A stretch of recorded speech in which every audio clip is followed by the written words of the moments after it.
الحمد لله نحمده ونستعينه ونستغفره ونؤمن به ونتوكل عليه ونعوذ بالله من شرور أنفسنا ومن سيئات أعمالنا من يهده الله فلا مضل له ومن يضلله فلا هادي له ونشهد أن لا إله إلا الله وحده لا شريك له ونشهد أن سيدنا ومولانا محمدا عبده ورسوله وصلى الله تبارك وتعالى على خير خلقه محمد وعلى آله وأصحابه وأزواجه وذرياته وأهل بيته أجمعين. أما بعد فقد قال النبي صلى الله عليه وسلم: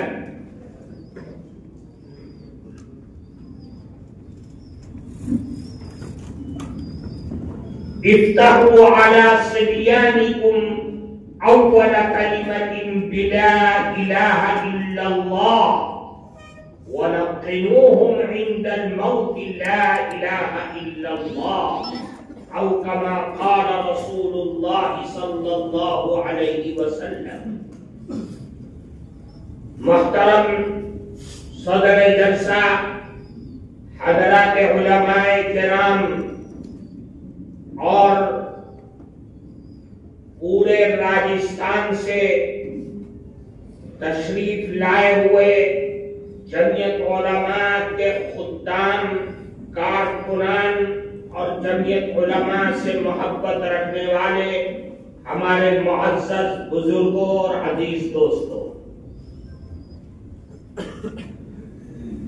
اصلاح معاشرہ کے سلسلے میں اس سے پہلے بھی پچھلے ٹرم میں آپ حضرات سے گفتگو کرنے کا موقع ملا. آج پھر اس موجودہ ٹرم میں جمعیت علماء راجستھان کے منتظمہ کے اس اجلاس میں، جس میں مختلف اضلاع کے اور اضلاع سے تعلق رکھنے والے تحصیل کے ذمہ داران، حضرات علماء کرام، خطباء اعظام اور ائمہ کرام یہاں تشریف فرمائے. میں چند منٹ، کیونکہ وقت بھی بہت کم ہے، کچھ قیمتی باتیں آپ کے سامنے رکھنے کی جرأت کروں گا، کیونکہ حضرات علماء کرام کے سامنے باتیں کرنا اور مجھ جیسے کم علم اور تہی دست آدمی کا یہ آسان کام نہیں ہے. جمعیت علماء کہ تمام کاموں میں، تمام بنیادی مقاصد میں، جیسا کہ آپ حضرات جانتے ہیں کہ اصلاح معاشرہ ہی ایک ایسا نظام عمل ہے کہ جس کو لے کر آپ بڑی بڑی بلڈنگوں میں رہنے والوں سے لے کر کے جھوپڑی میں رہنے والوں تک اور ایئر کنڈیشن گاڑیوں میں اور بڑی بڑی شاپوں میں کام کرنے والے، رہنے والے، اس کو چلانے والوں سے لے کر ٹھیلے اور رکشے والوں تک آپ پہنچ سکتے ہیں. وہ کام صرف اور صرف اصلاح معاشرے کا ہے. آپ 12 مہینے اپنے پورے ٹرم کی مدت میں جمعیت علماء کو طاقت، قوت، جمعیت علماء میں زندگی پیدا کرنے کے لیے اگر آپ کے پاس کوئی کام ہے تو وہ اصلاح معاشرے کا ہے، جو اپنے اندر پوری قوت اور طاقت رکھتا ہے. میں کوئی بڑی لمبی چوڑی گفتگو آپ کے سامنے کرنا نہیں ہے، میں ایک راستہ آپ کو دیتا ہوں کہ جمعیت علماء کے خدام، ورکرز، جمعیت علماء کے وہ ائمہ اور خطبہ جو اپنے جلسوں میں، اپنے بیانات میں ہر ہفتہ، ہر دن، ہر رات اپنی میٹنگوں میں عام جنتا کو اگر خطاب کرنے کا موقع ملتا ہے تو ہمارے علماء، خطبہ شادی، بیاہ، رسم و رواج، ان تمام چیزوں میں گھر کر کے رہ جاتے ہیں۔ کیوں؟ اس لیے کہ شادی بیاہ کا شور اور ہنگامہ اگر حد سے آگے بڑھتا ہے تو وہ پوری قوم کو شرمسار کر دیتا ہے، اس لیے ہر خطیب اس پر بولتا ہے، لیکن مسئلے کا حل نہیں۔ ارتداد کی یہ لہر جو تیزی کے ساتھ ہندوستان اور ہندوستان کے علاوہ پوری دنیا کے ہر ملک کے اندر یہ جو فضا بڑھتی چلی جا رہی ہے، جو حالات گھناؤنے سے گھناؤنے ہمارے اور آپ کے سامنے آتے چلے جا رہے ہیں، کیا ہمارے اور آپ کے ذہن میں اس کی کوئی تدبیر، اس کی کوئی بندش، اس کو کوئی روکنے کا طریقہ ہے؟ کسی کے پاس کچھ نہیں۔ ہاں، اتنا ضرور ہے کہ اگر ہمارے علاقے میں کوئی لڑکا یا لڑکی، کوئی جوان مرتد ہو کر کے دوسرے کے اس میں خطے میں چلا جاتا ہے تو ہم اپنی یونٹوں تدبیر کے استعمال پر ابھارتے ہیں، طاقت کا استعمال کرتے ہیں، اس کو لا کر کے کورٹ اور کچہری کے راستے سے گھر میں بٹھا دیتے ہیں۔ پھر کیا ہوتا ہے؟ کیا مسئلے کا حل ہو گیا؟ نہیں، مہینہ، 2 مہینہ، 3 مہینے کے بعد پتا چلا پھر وہ لڑکی اور لڑکا اسی کے پاس چلا گیا، آپ جہاں سے چلے گئے پھر وہیں آ گئے۔ میرے بھائی، اس کا کوئی توڑ نہیں۔